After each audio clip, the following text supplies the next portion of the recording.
পটভূমিটা চেনা, গল্পটাও নতুন কিছু নয়। ভারতের মুসলমানদের ঘরবাড়ি উচ্ছেদ, ধর্মীয় উপাসনালয়ে আঘাত কিংবা শারীরিক হেনস্থার চেনা দৃশ্যগুলো যেন এখন এক নির্মম দৈনন্দিনতার অংশ। আরও একবার সেই চেনা ট্র্যাজেডির পুনরাবৃত্তি ঘটল গুজরাটের কুচ জেলায়। কোনো আগাম সতর্কতা নেই, নেই কোনো আইনি নোটিশ। হঠাৎ করেই যেন এক রাষ্ট্রীয় ঝড়ের মতো এলো উচ্ছেদকারী দল। তুর্কি গণমাধ্যম টিআরটি ওয়ার্ল্ডের ক্যামেরায় ধরা পড়েছে সেই আগ্রাসনের ছবি।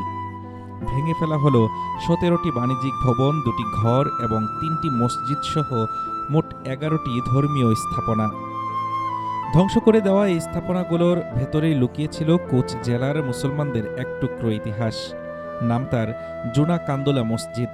১৯৬৫ সাল থেকে ওয়াকফ হিসেবে নিবন্ধিত নান্দনিক স্থাপত্যের এই ঐতিহাসিক মসজিদটি নিমেষেই পরিণত হল ইটের স্তূপে।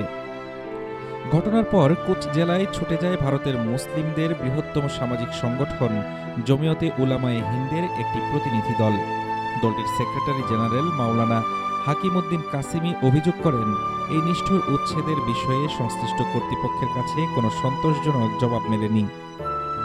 বাস্তবতা হলো, বর্তমান ভারতে এই গল্প শুধু একটি জেলা বা রাজ্যের নয়। বিশেষ করে বিজেপি শাসিত রাজ্যগুলোতে উন্নয়নের চাদরে ঢেকে উচ্ছেদ করা হচ্ছে মুসলিম প্রধান এলাকা। কখনো বা বৃদ্ধ থেকে নাবালক সবাইকে চড়াও হয়ে জোরপূর্বক জয় শ্রীরাম স্লোগান দিতে বাধ্য করার দৃশ্য নিয়মিতই সামাজিক যোগাযোগ মাধ্যমে ছড়িয়ে দেওয়া হচ্ছে। ক্রমবর্ধমান এই হামলায় গভীর উদ্বেগ প্রকাশ করেছে অল ইন্ডিয়া মুসলিম পার্সোনাল ল বোর্ড। গণপিটুনি, ঘরবাড়ি উচ্ছেদ আর ধর্মীয় পরিচয়ের কারণে বৈষম্যের বিরুদ্ধে এবার দেশজুড়ে বড় আন্দোলনের ডাক দেওয়ার সিদ্ধান্ত নিয়েছে দেশটির মুসলিমদের এই সর্বোচ্চ নীতি নির্ধারক সংস্থা। আদালতের রায় আর ধর্মনিরপেক্ষতার বাণী যখন কেবলই খাতা কলমে সীমাবদ্ধ থাকে, তখন কুচ জেলার এই ধ্বংসস্তূপ ভারতের কোটি কোটি সংখ্যালঘুর মনে নতুন করে এক গভীর অনিরাপত্তার গল্পই লিখে যায়। হাফিজুর রহমান তুষার, ঢাকা টুডে।